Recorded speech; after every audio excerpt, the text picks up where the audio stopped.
Good morning, NP3. Welcome to episode 6 of PNN. My name is Jacob. And my name is Hafsa. We're your hosts from Scoop Production. We'll be serving you this week's scoop of recent news, events, and trends. On April 4th, Yoon Suk-yeol, the 13th president of South Korea, was officially removed from office following a 4-month impeachment trial. Among his charges were abuse of power and sedition.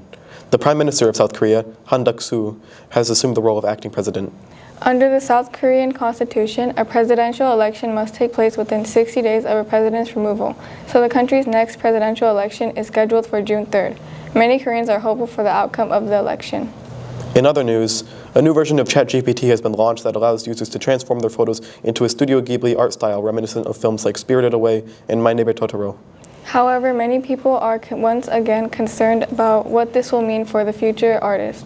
Hayao Miyazaki, the founder of Studio Ghibli, has been a notable opponent of AI art, going so far as to call AI an insult to art itself.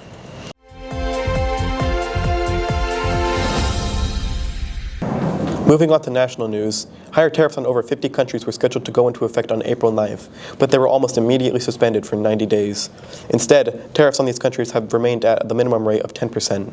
The only country to have a huge jump on tariff increase was China, jumping to a rate of 125%. In response, China announced a tariff rate of 84% on U.S. goods.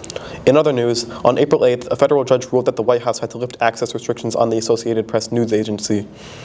These restrictions were initially imposed when AP News refused to refer to the Gulf of Mexico as the Gulf of America. However, Trevor McFadden, a judge for the District Court of D.C., ruled that this was a violation of freedom of the press. This ruling allows AP journalists access to the Oval Office and events held at the White House while the lawsuit continues. Moving on to local news, Sacramento police have made a special unit to stop sideshows, as they involve reckless driving, which puts drivers, crowds, and pedestrians at risk. Several sideshows have already been busted, and California Highway Patrol has stated that the streets are safer now.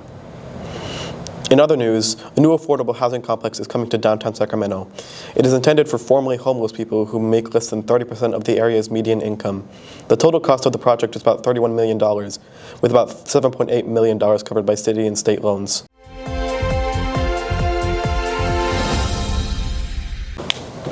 This week, we will also have an adjusted schedule due to CASP testing.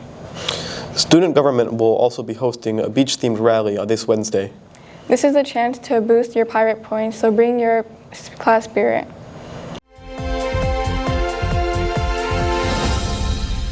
Go. Today, for our unique weekly segment, we're going to be interviewing someone who played in the drama club play last night. What is your name and grade? My name is Carter Woodward, and I'm in 10th grade. How was it like being on stage in front of so many people? Well, despite it being my first play and me being very nervous, it was so much fun. It was exciting and a thrilling experience. Everybody from Drama Club is supporting me and supporting everybody else. It was a great experience. And what was the play about?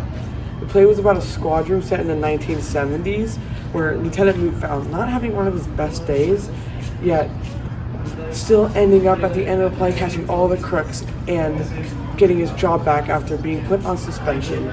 Hey, thank you. Who am I here with today? Mrs. Maury. And Miss Valasfino. And what did you guys think of the drama play club last night?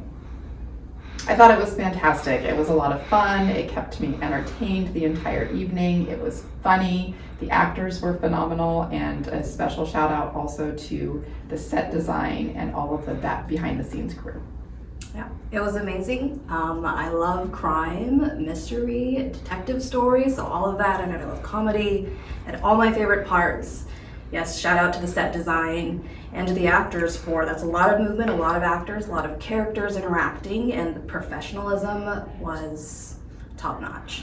Would you guys be interested in going to another drama club play? Always. Absolutely. I look forward to them every year. I think our students do a great job picking plays that really highlight their skills. Thank you for joining us for the weekly scoop. Join us again next Tuesday for episode 7 of PNN, produced by the Biba Doobie Bumblebees. Have a great day.